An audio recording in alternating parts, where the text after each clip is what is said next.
Eu sofri um acidente com as minhas amigas. Ano passado, eu e minhas 4 amigas fomos viajar de carro. Nós levamos algumas bebidas e durante o caminho bebemos algumas. Mas o que eu não sabia era que a Helena também estava bebendo um pouco, ao mesmo tempo em que dirigia o carro. Estávamos quase chegando ao destino quando aconteceu. Helena se distraiu e acabou indo para a contramão. E nesse momento, batemos de frente com outro carro. Minutos depois eu acordei, e assim que me levantei, percebi que eu era a única sobrevivente.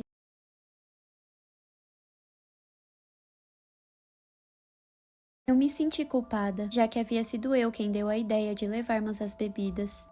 1 ano se passou, e durante todo esse tempo eu não andei mais de carro. E não deixei de fazer isso só pelo trauma ou por saudade das minhas amigas, mas sim porque sempre que entro em um carro e olho pelo retrovisor, eu as vejo olhando diretamente para mim e dizendo com suas vozes retorcidas: "Sentimos muito por você ter ficado aqui, amiga, mas não se preocupa, na próxima viagem nós te levaremos junto com a gente."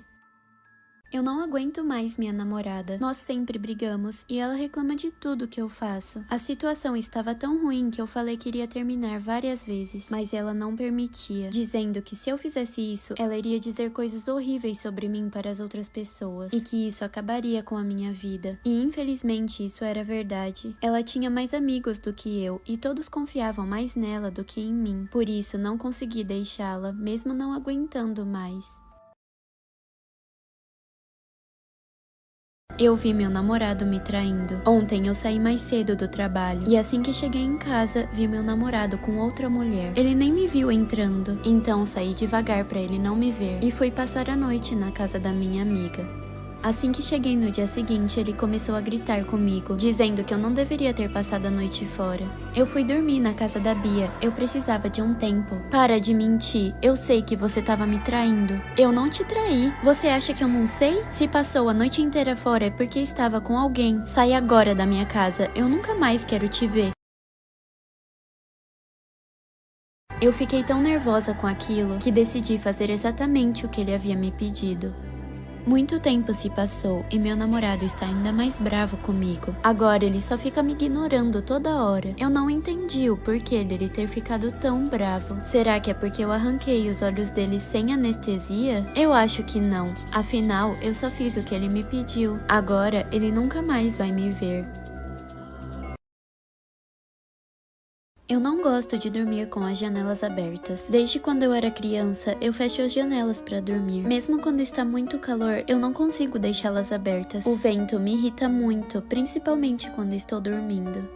Minha mãe sempre reclamava, dizendo que era importante ter circulação de ar enquanto dormíamos. Mas agora que moro sozinha, posso fechar as janelas sem que ninguém fique reclamando comigo. E é claro que eu gosto muito disso. Mas hoje foi diferente. Era de madrugada e eu já estava dormindo quando senti algo no meu rosto.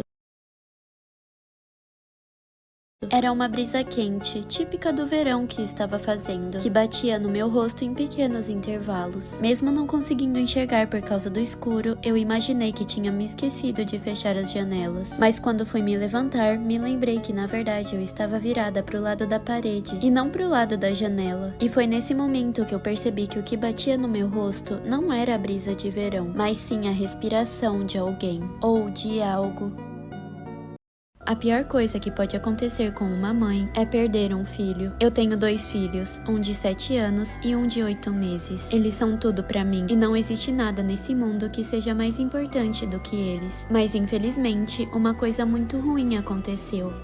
Era de manhã quando acordei e enchi a banheira para dar banho no meu bebê. Assim que a banheira ficou cheia, eu o peguei no colo e o levei até lá. E enquanto eu o enxaguava, ouvi um barulho alto vindo do andar de baixo. Fui para lá o mais rápido possível. E assim que cheguei no fim do corredor, vi que meu filho havia caído escada abaixo. Ele estava inconsciente. Por isso, peguei o telefone e liguei para a emergência. Depois de muito esforço, os paramédicos se desculparam e disseram que não poderiam fazer mais nada. E aquilo queria dizer que o meu filho havia partido. Aquilo me deixou péssima. Eu não sabia como eu ia conseguir viver sem um dos meus filhos. E foi nesse momento que parei e pensei. E me lembrei que em momento algum eu havia tirado meu bebê da banheira.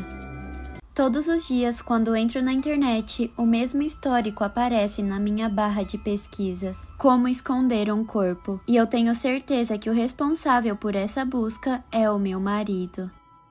Conforme os dias passam, o histórico piora. Como esconder um corpo, lugares que ninguém visita, como limpar sangue sem deixar vestígios. Eu apago as sugestões sempre que as vejo, mas o meu marido continua pesquisando as mesmas coisas. E assim, elas acabam voltando para o celular. E é claro que eu sei por que ele faz isso.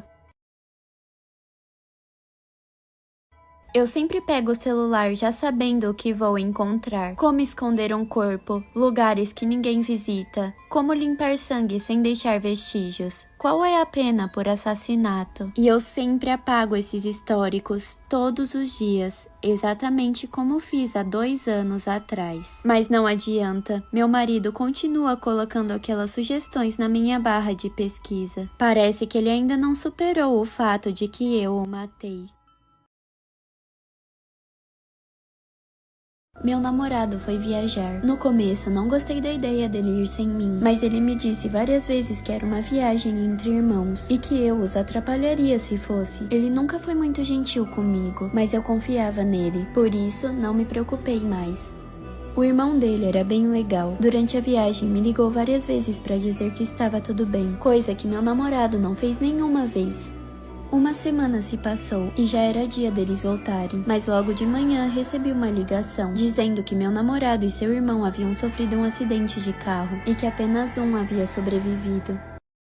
Eu corri pro hospital e assim que cheguei, meu namorado veio correndo na minha direção. Amor, que bom que você veio. Que bom que você tá bem. Eu ainda não acredito que meu irmão se foi.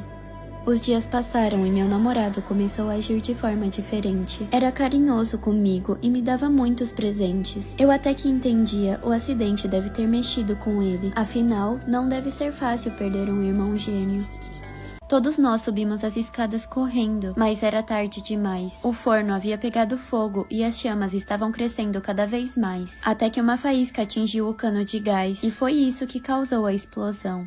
Eu acordei segundos depois, rodeada de fogo e fumaça. Eu sabia que todos estavam caídos do meu lado, mesmo não conseguindo ver quase nada. Eu andei pela cozinha, e assim que vi a silhueta dele, o peguei e saí da casa. Tivemos tempo de ir pra fora, no mesmo momento em que a segunda explosão aconteceu.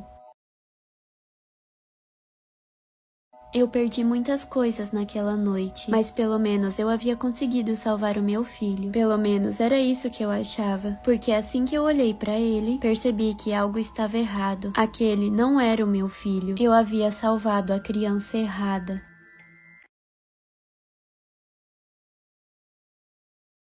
Estamos passando por mais uma onda de calor. Eu sei que parece exagero, mas aqui onde eu moro nunca esteve tão quente. Nós tentamos fazer coisas para aliviar a sensação de calor, mas nada está adiantando. Todos os dias os moradores esperam ansiosamente para ver a previsão do tempo diária, torcendo para que refresque um pouco. Mas isso não acontece, já fazem semanas que nada muda. Como por exemplo, a temperatura mínima de hoje seria de 31 graus, e no meio da tarde ela chegaria a 37. Mesmo passando protetor solar e bebendo água, nossa saúde estava cada vez pior. É claro que isso é culpa do aquecimento global. E é claro, do ser humano. As temperaturas vêm subindo cada vez mais rápido. E nem mesmo aqueles que diziam que gostavam do calor aguentam mais. Hoje é mais um dia que as temperaturas chegarão a 37 graus. E eu sei que nos próximos dias vai ser igual. E eu ainda me lembro de quando nevava aqui no Alasca.